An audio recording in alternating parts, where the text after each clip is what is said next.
Kalau menurut kamu sekolah kamu angker, kamu harus nonton video ini sampai akhir. Karena ini 100% kisah nyata sekolah temanku. Bukan hanya penampakan, tapi udah merenggut banyak nyawa. Lebih tepatnya 20 guru dan beberapa siswa. Aku bersekolah di sekolah negeri yang cukup terkenal karena prestasinya di sebuah kabupaten.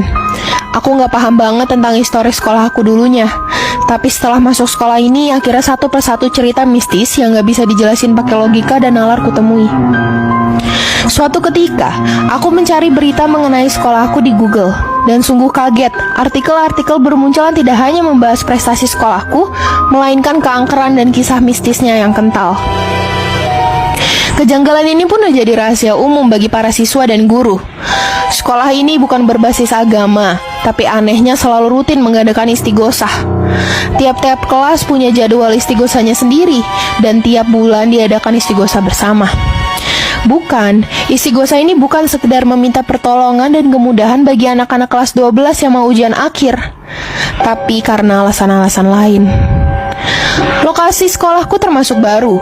Beberapa tahun sebelum aku masuk sekolah ini, sekolah aku pindah tempat karena ada kejadian yang mengerikan di lokasi lama, yaitu sebanyak 20 guru wanita meninggal satu persatu karena penyakit yang nyaris sama, kanker rahim atau payudara. Guru-guru meninggal ketika masih aktif bekerja tanpa gejala yang terlihat sebelumnya oleh dokter.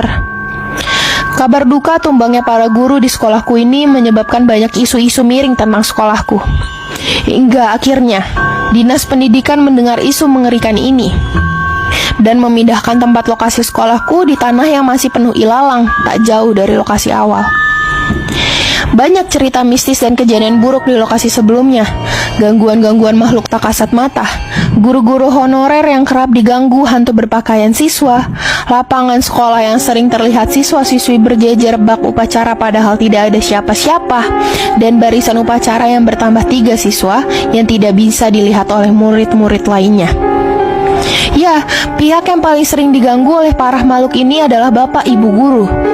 Gak jarang para guru dianggap gila oleh para siswanya sendiri.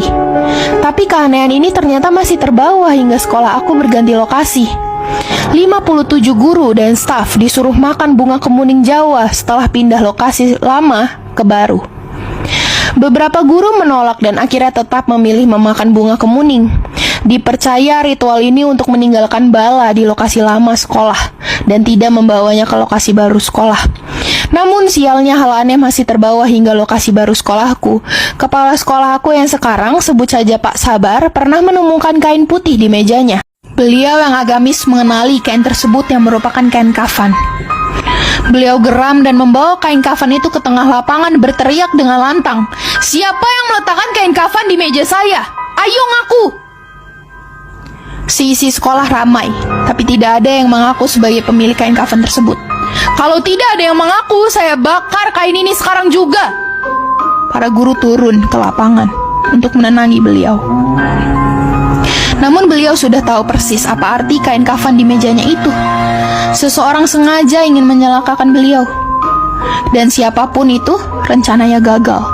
Kain itu dibakar di tengah lapangan. Penemuan kain kafan ini masih belum seberapa. Ada kisah lain yang membuat seantero sekolah mendadak ingat Tuhan, ingat mati, pingin taubat.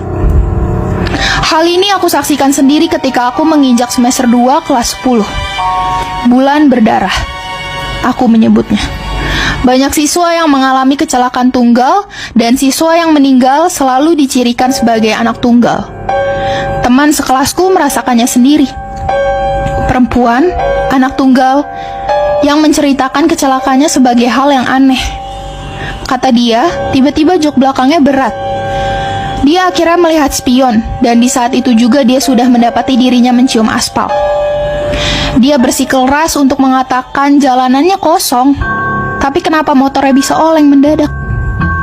Tapi syukurnya dia bukan korban yang meninggal. Beberapa hari setelah kecelakaan temanku, kami mendapatkan pengumuman meninggalnya kakak kelas. Seorang laki-laki, anak tunggal, dan karena kecelakaan tunggal juga. Mungkin bagi kalian ini adalah kebetulan belaka, tapi kebetulan ini sangat meresahkan hingga para guru pun bertindak dengan menjadwalkan mengaji setiap pagi dan pulang sekolah, dipandu lewat speaker. Wali kelas pun menitipkan pesan untuk tidak pulang sendirian dan jangan sampai jok kalian kosong. Bulan berdarah ini gak berlangsung lama dan hanya pernah terjadi sekali selama masa aku sekolah.